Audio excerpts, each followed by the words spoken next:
All right, time to get to the nitty gritty. I'm gonna open up the hood. Careful not to damage the fender because the fender is actually in decent shape.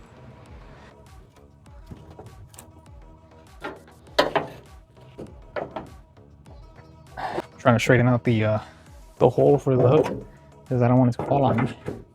That would hurt. This is a heavy ass hood. All right, got the doohickey over here, the ring a ding ding over here, the beep boop bop, the turbo noises. Yep, everything's good to go. So this is a close look at what we're looking at. Right off the bat, I was thinking that since we had a leak over here, I was thinking that might be oil, but I was looking down here and it doesn't seem like there is damage to the engine itself, but it looks like it's going to be the power steering. Pretty much just swap out the reservoir, give it a bleed, and the power steering should be good to go. From the looks of it, really the only problem is going to be this radiator support, and this is some hard steel, so we're gonna have to pull that before we get anything going. We might be able to potentially turn it on, but the problem is that the belt is starting to rip.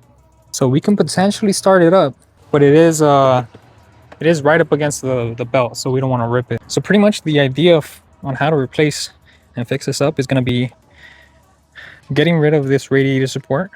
From the looks of it, we're going to have to take off the spot welds. Take off the spot welds over here, and then there might be potentially 1 or 2 little bolts holding it in place at the bottom. Take off these spot welds and then potentially pull this a little bit. So I don't think there's going to be any sort of issue that's going to have to do with the rails, which is a good thing because it's going to be a lot harder to change up a frame than change up a radiator support. So you might be wondering, why the hell did he spend $3,900 plus $600 in auction fees for a total of $4,500 for this truck? Now the reason being is this motor actually only has 69,000 miles, and that's pretty rare to find for a 2008 or pretty much 2011 down Ford Ranger. Now that being said, that's pretty much the only reason why I got this truck.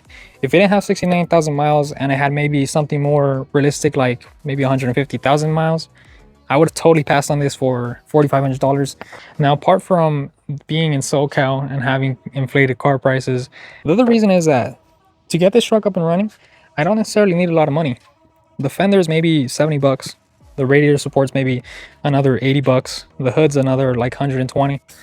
And then the door is gonna be another maybe 100 bucks, with the grill and the headlights being another maybe $150. That's pretty much all I need to get this truck up and running aside from paint. And that's looking like maybe $600, give or take, to get this Ford Ranger up and running with only 69,000 miles.